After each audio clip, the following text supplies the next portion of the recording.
After officially announcing his re-election bid, the president spent the week rambling in phone interviews while his administration threatened war with Iran. For more on this, it's time for a closer look. After his campaign kickoff rally on Tuesday, Trump decided to relive the evening last night by calling up one of his most loyal servants, Fox News host Sean Hannity. Hannity turned almost the entirety of his hour-long show over to the president and grilled him with hard-hitting questions about the 2020 campaign. Joining us now is the President of the United States, President Trump. Sir, good to have you back on the program. Hi, Sean. You seem to really love doing what you did last night. It looked like a tailgating party. I actually kind of regretted not going because I wanted to hang out with the people outside because they were having a blast. There's 20-some-odd candidates. I want to get your general thoughts on all of them. I look at some of them. I don't see George Washington. I don't see Churchill. I don't see anybody in particular that I worry about. I don't see George Washington either, sir. Ugh, what a suck-up. I don't see George Washington either, sir. You're so funny, sir. I wish I could tailgate with you, sir. Do you like my new haircut, sir? I started wearing my tie down to my crotch, just like you, sir.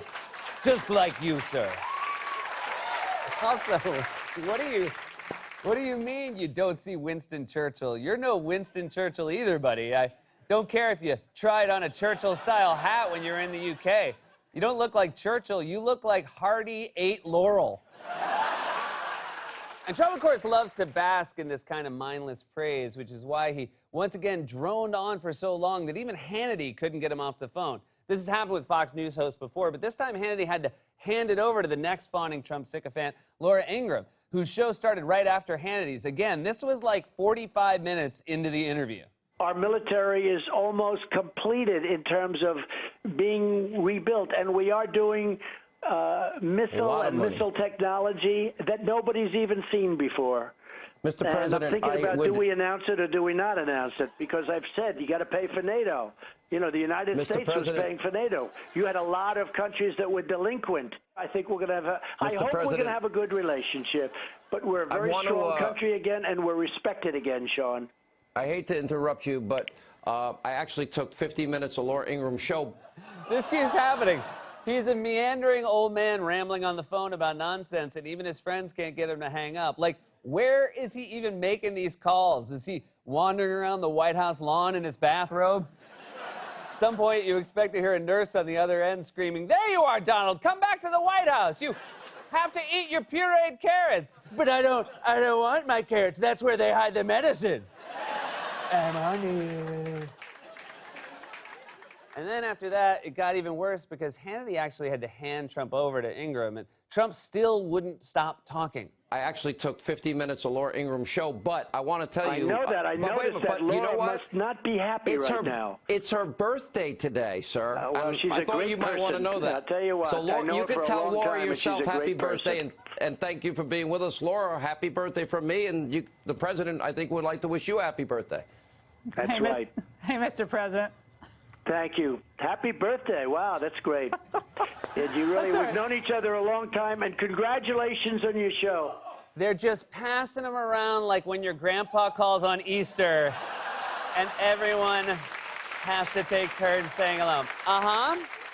Oh, here's Karen. I'm going to hand you to Karen.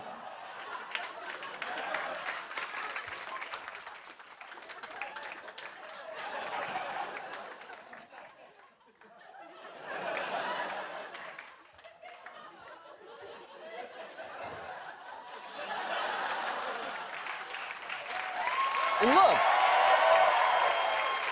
look at even Hannity.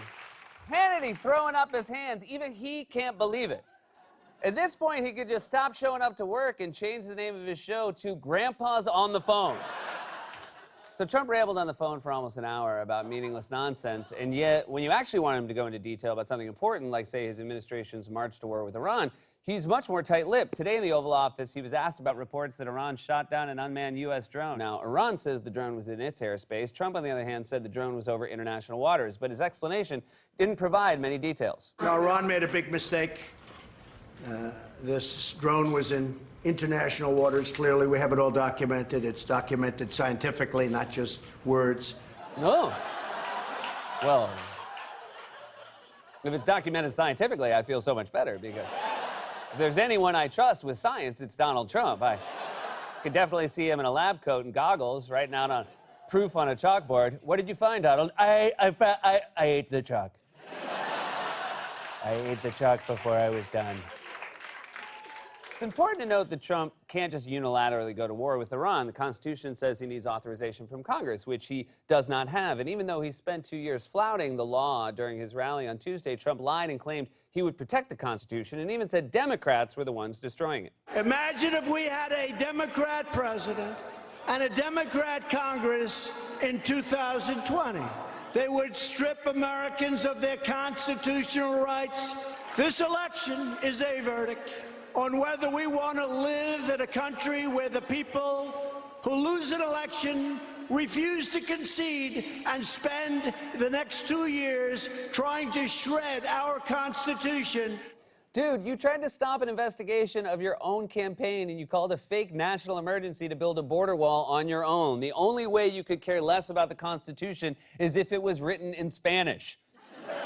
I doubt Trump could identify even one of the founding fathers. If you showed him a picture of John Adams and said, "Who's this?" he'd go, is it Paul Giamatti? In fact, as we speak, Trump's waging a war on Congress, instructing aides to defy subpoenas and refusing to turn over his tax returns or financial records, even though Trump keeps claiming, as he did in his ABC interview on Sunday, that he wants some unspecified financial statement to be made public. Or rather, he tried to make that claim but was interrupted by a staffer in the room. At some point, I hope they get it, because it's a fantastic financial statement. It's a fantastic financial statement. And let's do that over. He's coughing in the middle of my answer. Yeah, okay. I don't like that, you know? When your chief of staff. If you're going to cough, please leave the room. Get a shot of, and I'll come over here. You just can't. Just to change the shot. Okay. Sorry, Mr. Trump. Okay, do you want to do that a little differently then? Yeah, we just changed the angle. Okay. Yep. Thank you. So at some point... Look, I know we've all talked about the coughing, but look at him glaring at the camera like that. This looks like one of those nature videos where a lion finds a night vision camera in a bush. So Trump's just brazenly defying subpoenas in violation of the Constitution and the law. In fact, Trump's White House even instructed his former communications director, Hope Hicks, to defy a subpoena for documents and refuse to answer questions when she testified yesterday in front of the House Judiciary Committee. The White House argued that Hicks is absolutely immune from being compelled to answer questions about her time as a senior advisor to the president. Well, there you go. She has absolute immunity. There's just one problem. No one knows what the hell that means. There is no such thing as absolute immunity. I mean, it just doesn't exist. So I can't even explain to you what they could or couldn't assert, because as far as I can tell, it's a made-up term. Absolute immunity sounds like a hair growth supplement they sell at GNC. This is totally the Trump administration style. When the existing legal terms aren't working out for them, they just invent some new ones. They're like kids on a playground daring each other to lick a frozen pole. I have absolute immunity. Oh, yeah? Well, I have double dog absolute immunity. Well, I have triple dog secret immunity. No take-backs. Trump's promise to restore the Constitution was just another lie, and another in a long list of broken promises. And now that he's running for re-election, Trump and his team are criticizing Democrats for supposedly making promises they can't keep, as his son Don Jr. did at that re-election rally on Tuesday. Joe Biden comes out, well, if you elect me president, I'm going to cure cancer. Wow. Why the hell didn't you do that over the last 50 years, Joe? You know what we need to cure? Whatever the hell's growing on your face, because it's definitely not a beard. You look like a little kid going as a hobo for Halloween. I think you might be using your absolute immunity wrong. Also, what do you mean we should have cured cancer 50 years ago? That's not how scientific progress works. It takes time. When the iPhone first came out, nobody said, why the hell didn't we have these during World War II? It's even an app that helps you find Nazis. But hey, there you go. Politicians who make outlandish promises like curing cancer should not be believed. Got it. We will come up with the cures to many, many problems, to many, many diseases, including cancer and others. We will lay the foundation for landing American astronauts on the surface of Mars. Amazing. Not only did he say the exact same thing a few hours later, he went even further and said we would land on Mars. And to promise a cure for cancer as well as a trip to Mars is pretty cocky for a guy who's only about 35 bricks into his wall. This wall, I mean...